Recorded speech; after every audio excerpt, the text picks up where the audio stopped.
person from our complex who lost their son. He's been spotted in Hillbrow taking drugs and that, so we come out to have here. We've got a picture of him trying to get some information from the guys to see if they've actually seen him here, that we can actually pick him up and take him back.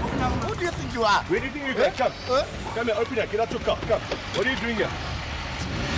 What are you doing here, man? When we approach him and we try to stop him, this guy speeds off. You need to get out of his car, look at the attitude. He's definitely looking, he could have dropped some guys or force him. What the f*** are you doing here? Put your hands up! No, put your hands up! Zane's creeping in, I'm coming in from the right-hand side, covering him from behind. It's dark, we can't see a thing. Next thing from the window.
I was in the control room checking out things.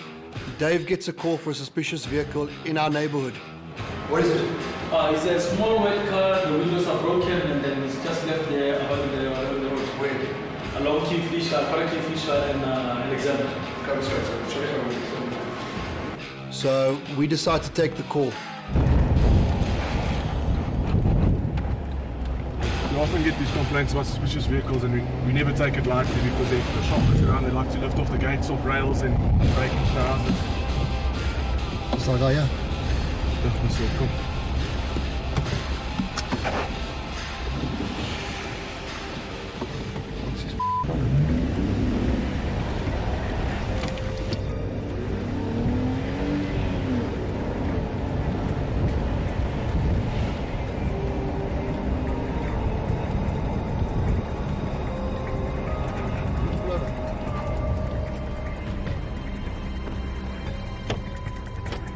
Hey, my friend, what are you doing in this area? Who are you looking for here? Who are you looking for here? What are you doing here? What are you talking about?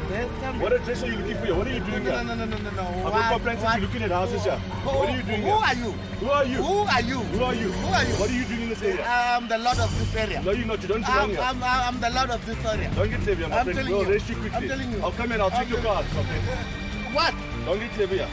Yes. Who are you? Where do you think you're going? Who do you think you are? Where do you think you're going? Come. Come here, open here. Get out your car. Come. What are you doing here? What are you doing here, man? When we approach him and we try to stop him, this guy speeds off. Jamie, just scratch his ankle. It's very suspicious. You need to get out of his car, look at the attitude. He's definitely looking, he could have dropped some guys or forced him.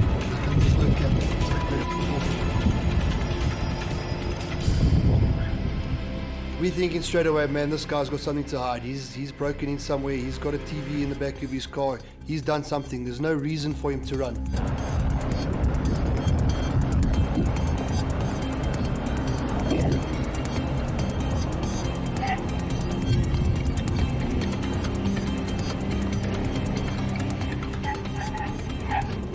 We finally catch up to him and we manage to pull him off the road. And we start to ask him questions, and he gets very cocky with us. Come. How can I help you, guys? Huh? How can I help you? Why are you running? Where are you running to? Because I'm in a hurry. Huh? Time is money. What are you talking about? Well, you're wasting my time. What are you talking about? How can I help you, guys? How can I help you? I'm at my gear. He's very cocky, very loud. So now we're very inquisitive. Why is he so defensive? Why is he so cocky? Why is he so loud? So now we want to search his car. Just open up for me. You have some parcels in here. No, open your boots. I want to see what's in here. What are you doing in this area with this stuff? What are you using these tools for? What are these tools for, my friend? So for drilling, for this is a screwdriver, as you know. Don't talk man. What are you doing in this area? I am supposed to be in this area. I'm the lord of this area. Okay, so what are you doing there? Yes, I'm working. Working where? Which house? I don't work in the house. I don't work in the house. I must be there. I don't have to get the permission to be there. When people start giving me attitude, it makes me feel like they're up to no good, because there's no reason to give people that are in a position of authority attitude. We're contracted by the neighborhood to look after the neighborhood. There's no reason to disrespect us or be evasive. Just because I've got the white chick there is a problem. White chick? Yes. I was there to see my white chick. Your white chick? Yes. Oh, that's good for you. I've got a white chick. What That's number? a problem. He said he was dating a lady that lives in the area. Obviously, I didn't believe him at the time. I thought he's just looking for a story to give him a reason to be there. Then if you don't want my relationship with my chick, then why don't you remove her from there? You're more than welcome to come into our neighborhood. But if somebody calls me and says there's a suspicious vehicle and I come and I try to stop you, don't run away. I'm not trying to hurt you. I want to find out who you are. Okay. There's many crimes in this area. People are lifting up the gates. People are getting armed, robbed. I do understand. So we have to look after these people. Okay. We're not harassing you. We have to look after the people. Okay. And you know, maybe while you're visiting there, you're also not going to get robbed because we're so busy looking after everybody there. Do you understand? Well, no, I do. It's frustrating when you know that a person's up to no good, but you've got no evidence to pin on him. So in the end, you got to just let him go. You know, where he said he was and what he said he was doing, it's all sketchy. We spoke to the client, we spoke to the person he was visiting, and he was visiting that person, but his story didn't add up. if you're visiting a person, you should visit the person and then you should go back home to where you came from. You should cruise around the area. So we'll be keeping an eye on him.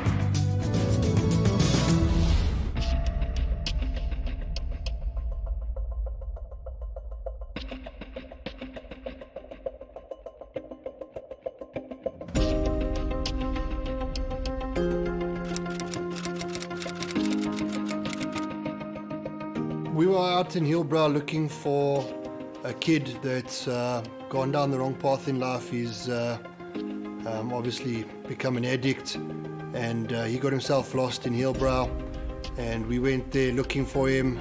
The mission was to find this kid, get him out of there, get him back home safely so we can get him into rehab or a place of safety. Often when we roll through the streets of Joburg and stuff, we don't like to wear big bulletproofs and have our guns out and that kind of stuff, because you know, if we come in with aggression, sometimes we get met with aggression. On these kind of recce's, we humble, we cruising the streets, we speaking to the community, we're trying to get intel.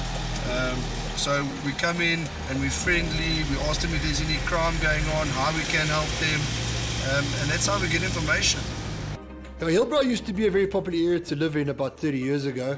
Now, at this point in time, it's probably the most dodgiest place in the whole world. Walking down the street, there's just all kinds of gangsters, criminals. It's dirty, dingy. People are always high and drunk. You go past the buildings and people are sitting outside on the step doing nothing. This used to be a very upmarket apartment block, like back in the 70s and 80s. Now it's turned into a slumland. We first went to Ponty, which is a landmark in Johannesburg. It's been known to have a lot of drug dealers, and it was probably a sure place where we could find some people that we could talk to and we could try to locate this kid.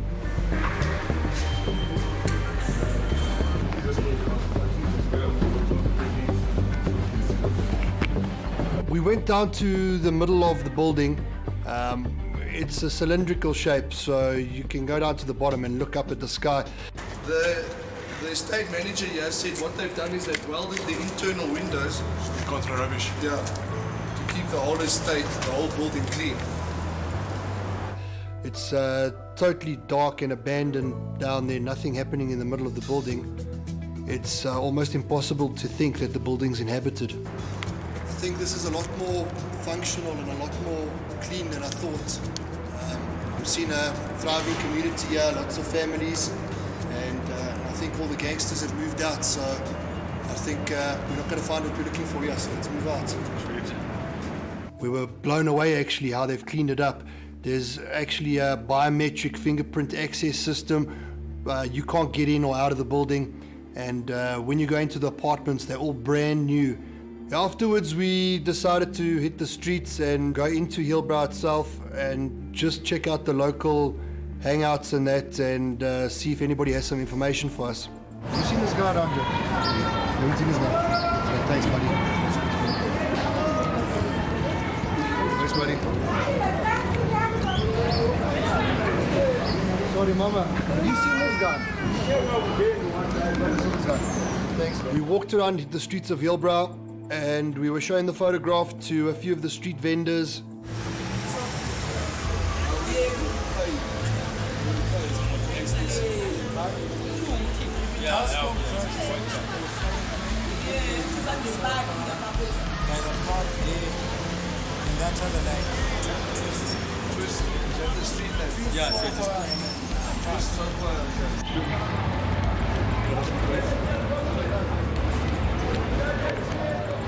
And some of the people actually recognized the kid. They said he'd been there a while ago, but he had since left.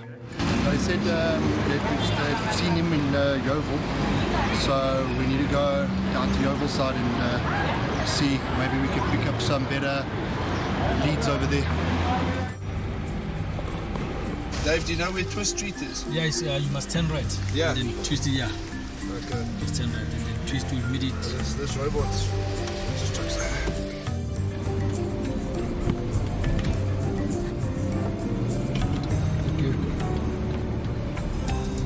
Robot, turn left, and turn left. Let's get back to you, okay? Okay, 10-4. We were led to an old abandoned church, so we decided to go have a look inside. The people on the streets have told us that these guys that come to the area to take drugs, they buy drugs and they move into these abandoned buildings, and then they take the drugs in these abandoned buildings. Let's move forward and see if we can get this kid back home to his mother safely.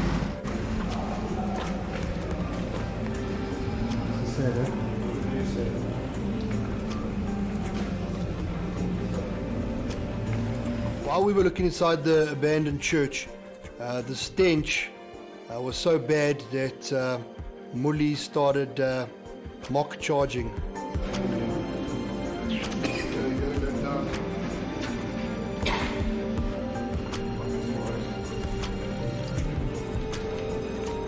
The smell is actually unbearable. What we saw inside that church was very sad, firstly, and it's totally uninhabitable. It will be impossible to live amongst the sewage and just the stench inside there. So we found it hard to believe that people will be doing drugs inside there, because it must be easy to get a more comfortable place than that. Dave, I don't think we're going to find this light here. Let's move into the park. Let's go check the other buildings we've got in front of. Yeah.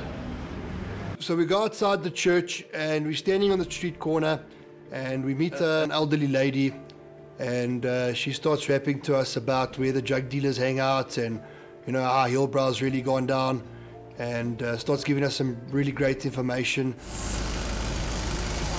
You know Tedap Road? You go up that hill and there's a park at the top. That's a big drug dealing centre. Then she shocks all of us. I live in this building. On the ground floor, I was shocked. I was blown away. I didn't think that place was even fit for humans to stay inside. It's a total health hazard. And yet here's this lady living inside this building, this old abandoned building full of human excrement, and she just seems like it's like another day for her. She just seems totally at home.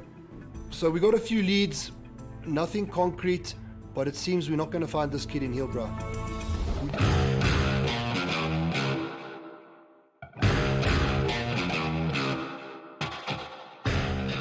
Got a call out to a petrol station literally down the road. We've been at this petrol station before, we've staked it out before. There's a call out for some guys doing remote jamming. The particular petrol station's got a sensor, and as soon as they use their remote jamming device, the siren goes off and alerts the people at the garage that someone's trying to jam remotes.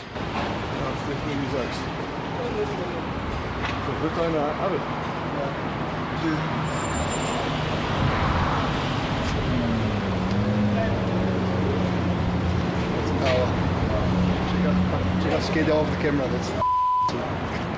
When we rocked up to the garage, we noticed a white Ballard, and when we approached them, we also had cameras all on us. They were pretty freaked out by the cameras, and they rushed off again.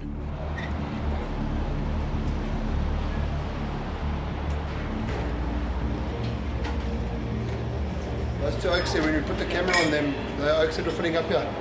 See this white one, the Ballard here? Oh yeah? Well, when we put the camera on them, they were very nervous. We could definitely see that these guys were the ones that were trying to remote jam. They were up to no good. It would have been nice if we could have caught them in the act of actually grabbing a laptop or something, but at least we prevented it.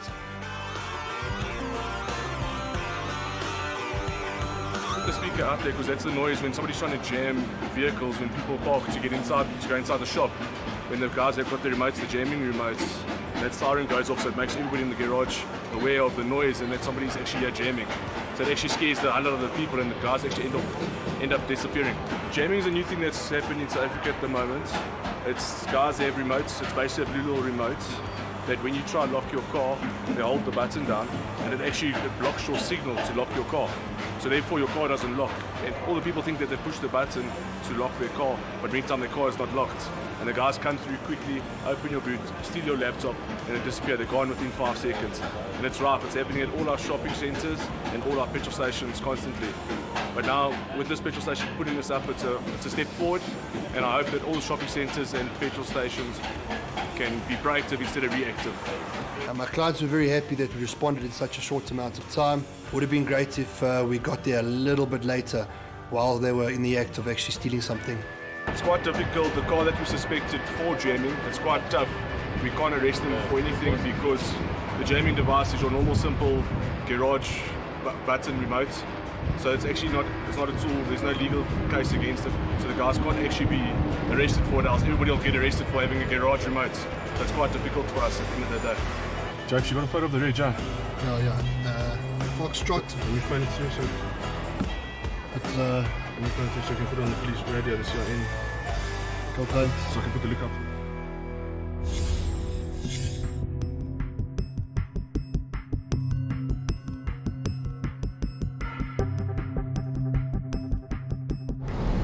Zulu 1 coming.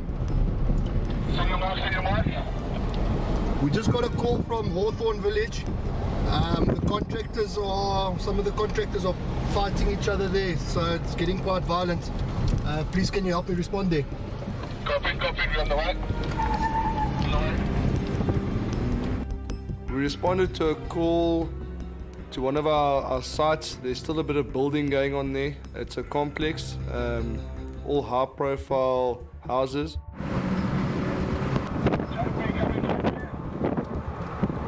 Senior Mark? Are you two about 2 minutes away? Where are you? I'm about 30 seconds away. Copy, see you there.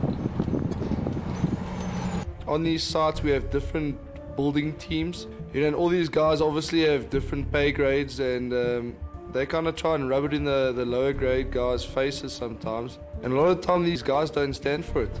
So they take matters into their own hands.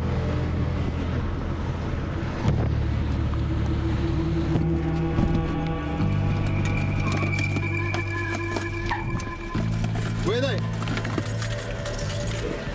Where are they?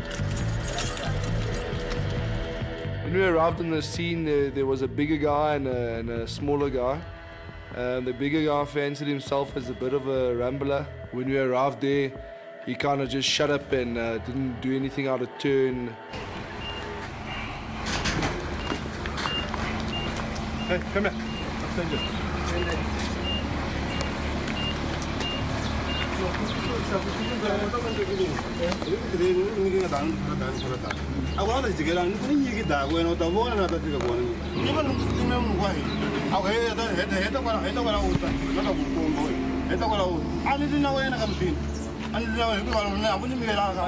What do they say? They're saying they're working together, so they're passing each other the same. So they're talking like this guy was saying, I want some sand. Then this one only wanted to give this one that sand. Then this one started shouting to each other. Then this one ended up eating it because this one said he doesn't have any home, he doesn't have anything. So this one ended up eating it. Doesn't have any home. Wait, that's homeless guy. So that's why this one is eating this one, because this one is saying this one is homeless. So he called him homeless. Yeah, he called so he him. gave him a clap. No, he never gave me a clip because they're saying this one he was hitting him hardly. That's why he was beaten by the cops. Beat him with the fist. Yeah, beaten by the fist. Where, which stand they're working at? 2418. 2418. Yeah, this kind of stuff happens all the time. There's normally a dispute between the construction workers, and two of them will have a go at each other. It's our duty to get there to stop the fight so no one gets hurt. Two construction workers had a bit of a misunderstanding, so it ended up in a fist fight. The one kid's quite bloodied up, so now we're going to wait for the SAPS to come and arrest one of them, and then one of them is probably going to go get some medical treatment. Did you search the... No, just watch out for the tough guy. He looks like he can run very fast. No, he's in safe hands. In situations such as this, both parties get banned from the estate, irrespective of who caused the fight or what the circumstances were. We just set a precedent that says we don't take you cause trouble in the site and you take the law into your own hands, you get banned, and then you need to go find a new job.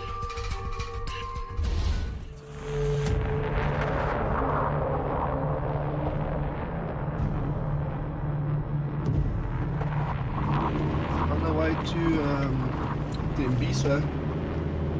Yesterday we were looking for a latte in Gilbra.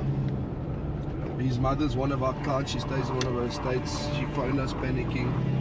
Her son's been off the rails before, he's taken drugs and that before.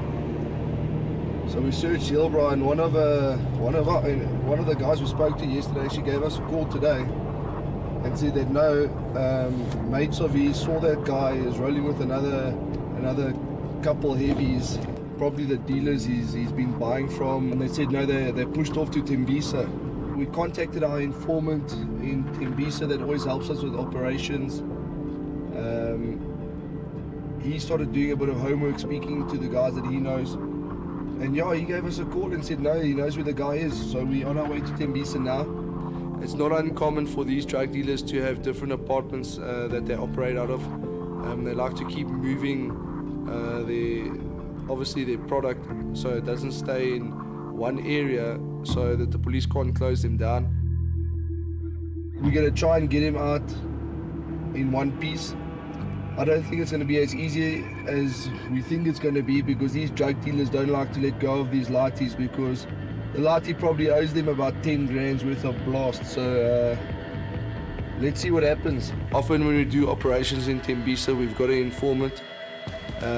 We've used him a number of times. He's become a valuable part of the team. He actually enjoys working with us. We gave him a call and said we're looking for this latte that's obviously on drugs and he's joining with a certain crowd.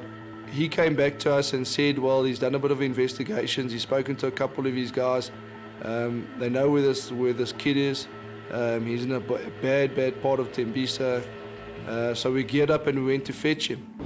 This is where you find the big-time gangsters. They live in complexes like this. You'll watch as we roll through here, though. Check us out. We'll be alert the whole time, son.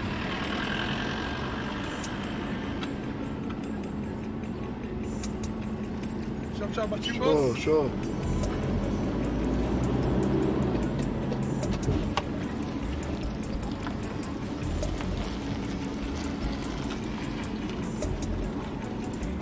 Those are the gangsters, bro. None of them.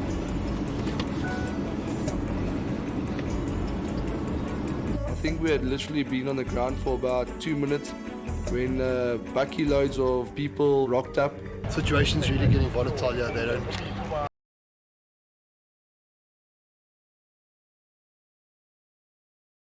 Party that's on drugs. We're not going to leave without him. We don't care what happens. They kind of saw that we weren't playing games. We're not there to cause trouble. We're not there to step on their toes, but we're there to fetch our client and get him out of that place and get him home. This is more of a volatile situation than being in those shacks. That's what I just said to him. I said we're in the This is the deep hood. It's a much more volatile situation. Of course he is. Listen, the troops have started to settle down here, so we need to get in here quickly. Let's get the out of here. How you, buddy? Where are you? I'm around. Yeah. Okay, yo, we're waiting out front, right? Right. Shot, we've got to make this quick. Sweet. Lekker. Ciao.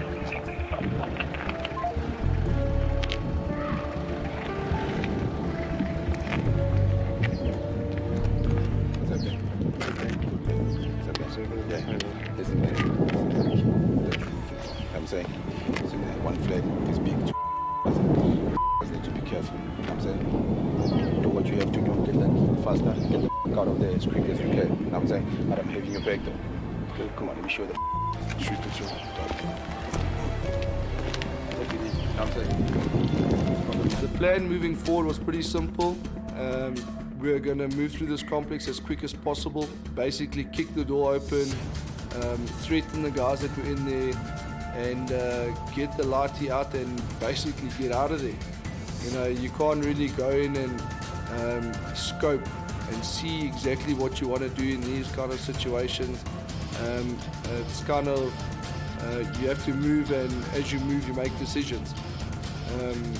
You know, to go and get intel for yourself out of these locations, you know, you kind of stick out like a sore thumb. So when we do operations like this, it's kind of, we operate and we think on our feet, and as we think on our feet, we make decisions.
JP had our backs covered. The two gentlemen rushed out of the apartment to try and see if they could grab their little victim or their little drug mule back.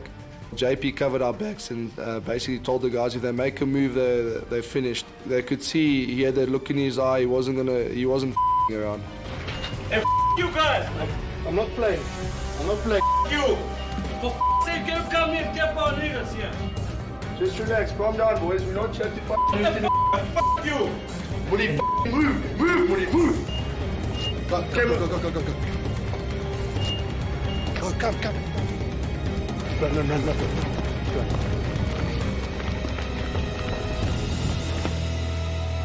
What the f***?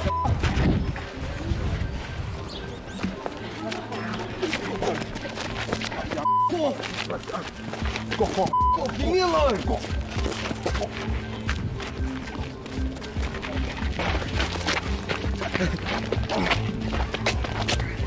Yeah, we basically carried that lathi out of that complex, threw him in the car, and got him out of there.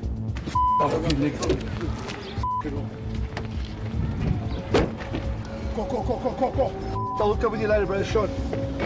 This is you little. We've been looking in the hill, bro, in 10 pieces. We're looking, searching the whole country for you because you want to do what? Take drugs. Your mother's worried about you, and you little piece of. My mother, shut up. Listen, lucky you're not my lucky because I'll you up. Lucky we didn't find you dead there. You drug addict, me off, you little piece of. Irritate me. I've got a serious problem against these latis that make bad decisions and take drugs and continue to take drugs and put their families through hell. I've never wanted to slap someone so bad in my life. That lati needed the beaten out of him because, you know, the arrogance and the I don't give a stuff attitude doesn't roll with me. Yeah, these guys aren't going to take it nicely, so they've mobilized the troops by now, so we've got to get out of this place very quickly. Yeah, we don't want to be when the sun goes down.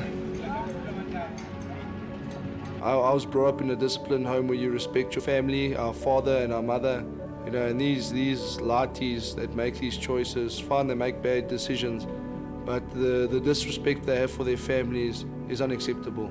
They need to catch a serious wake-up call and pull their together and stop putting their poor mothers through hell.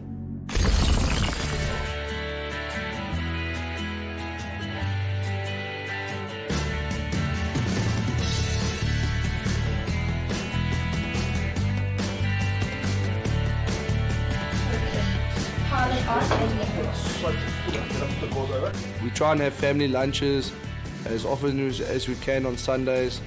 You know, we try and go to church Sunday morning, then have a family lunch after, and it's really a day for family and relaxing.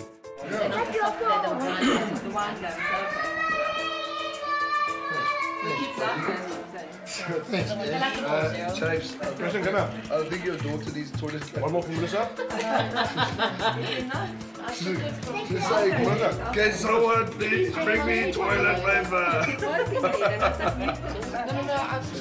I want the black one, please. Oh no, you can have a black one. I like the black one. Waiting for me now. Thank you, boy. Okay, one more. You can have one more. Hello? Two. For me. And it's quite common that we get called out and we need to give backup. On the specific Sunday, obviously a call came out. Okay, send response. We also know it. Guys, break in. What? That's what happens. But it's fine. We'll be back now. Anybody else in the area that can go? They came, but we're going to go as well. We'll be back now. Relax. Back, I'm with you. Definitely not. We jump up and kiss our families goodbye, and they kind of get all pissed off with us, and our wives give us but you know, they know that by making these arrests in the streets, we're making a safer place every day for our own families. Are you sure you guys have to go now then? Yeah, but we'll roll quickly. If there's something going on, we'll sort it out. We'll be back now. I promise you, we'll be back. Give us 20 minutes. The caretaker had pushed his panic button. Our control room made contact with him. He said that there was a positive break-in in progress. There were two suspects that had been spotted, a white guy and a black guy. They were loading stuff into a car of some sort. They hadn't seen him yet, so they were still unaware that a response was on the way.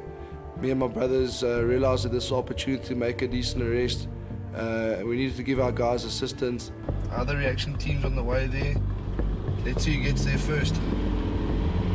Often when we have family lunches or family dinners or even family breakfasts, panic buttons go off, call for help goes out, and you know, we stand up and we leave our families and we rush off to help other people in need, or we rush off to go protect our clients' valuables. Sometimes it's a major disappointment for our families. You know, they worry about us. We jump up now, we run into a situation, they start panicking. We take the good with the bad, I suppose. Lucky for us, we spend a lot of family quality time together. When we arrived on scene, the caretaker was at the gate waiting for us. It looked like he had seen a ghost. He was actually shitting himself. How's it, buddy? What happened here? Yeah, there are two people inside in the office there. One black guy and one white one. They broke in? Yeah, they're broken, that's it. Okay. He then showed us the way. We asked him to open one of the front doors for us so not to be seen. We made our way through the office park, room by room, block by block.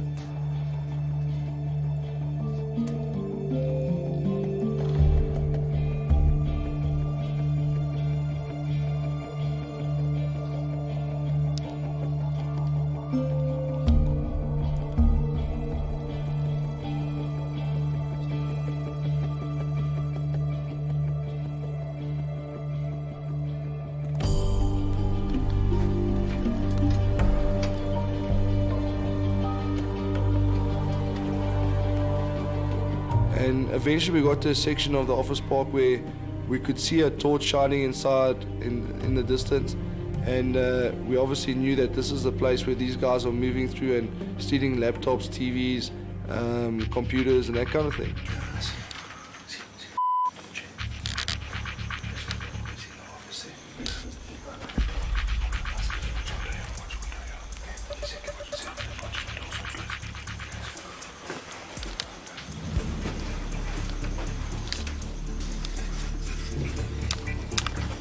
What the f are you doing here? Put your hands up! No, put your hands up!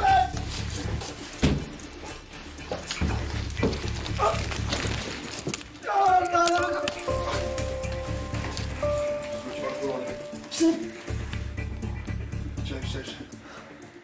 What's ringing you, my friend? Nothing. Who are you with? I'm not with anyone. I'm just Who are you alone. with? I'm alone. Don't talk There's Who you no one with? here. It's just me. Who you with? No one. It's just me, my man. Listen, we know you've got a friend with you. We spoke to someone and they saw both of you. Just tell us where he is, otherwise we're gonna... I'm alone, my man. I don't know. I'm alone. Listen to me. No. Listen to me. We can make it easy or we can make it hard for you. There's no one else, guys. It's just... Okay, shut up. Will you just hold him? Zane, come to me. We made an arrest on a suspect that was trying to hide in one of the rooms. Moody marched him out to the vehicle. I followed Moody. I was doing an inspection on the vehicle, checking the license plates and the reg. Where are you loading this stuff into? We're not loading anything, my man. What do you mean? Don't talk. So you've come through. Who are you with? It's just Contractor Fight. It's just two of us, man. It's just two. Where's the other guy? I don't know. Don't go crazy, buddy. I don't know. I think it's gone. It's not It's gone. Where?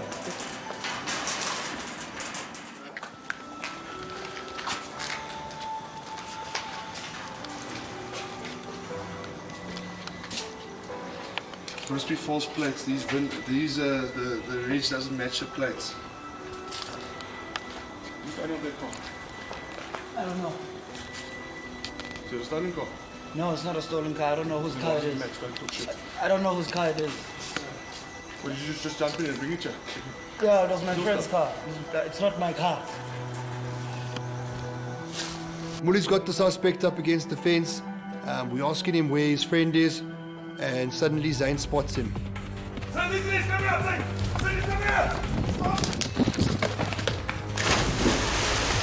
Come here! Move!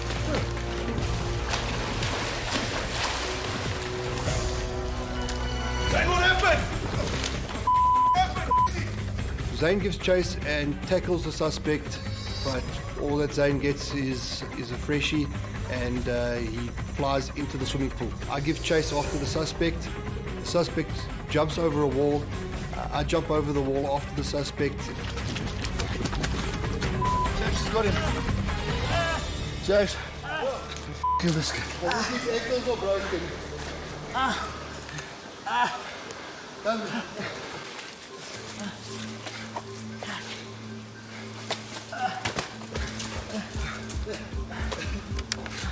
Search him out. You got any weapons on you? No. Not flat in your stomach. Don't have on your stomach. Put your hands behind your back. There's the keys. Hands behind your back. There's the keys to the car. Okay. The suspect underestimated the height of the wall, so when he jumped over the wall, he hurt himself. I jumped over too, and was lucky enough to catch a suspect that was already half unconscious lying on the floor. Guys, I'll keep eye on the suspect, make sure Moody's okay with other. Very successful arrest. Both suspects are in the vehicle. We're now waiting for the SAPS to come and take them off of our hands. Suspect. Listen to the domestic violence. Look at this shit. Zane loses the suspect, but he also at the same time finds out that he's got a wonderful talent. He can do a majestic swan dive. It's one of those things I have to swallow my pride and kind of say, well, I missed another one, but I definitely arrest more than I lose. How's it, babe? We're on our way home. We're all safe. Got our suspects.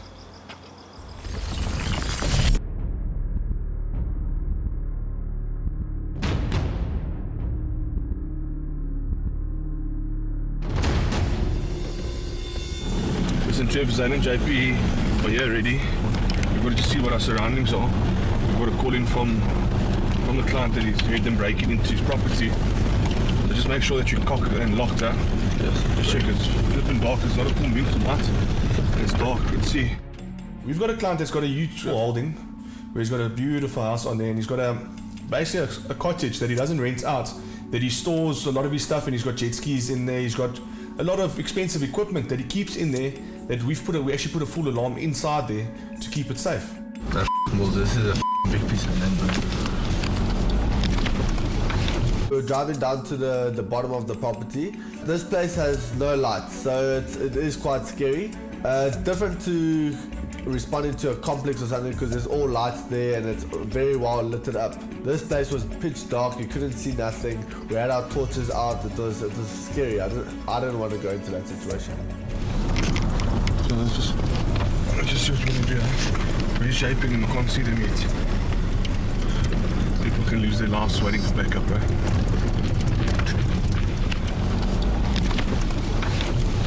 We responded to a burglary signal at this particular house, and it was coming from the shed. The client left a note at the control room that he would be out of town for a couple of weeks, and we knew nobody should be in there.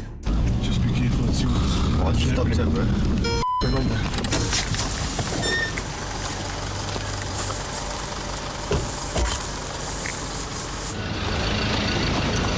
Zane's creeping in. I'm coming in from the right-hand side, covering him from behind. It's dark, we can't see a thing.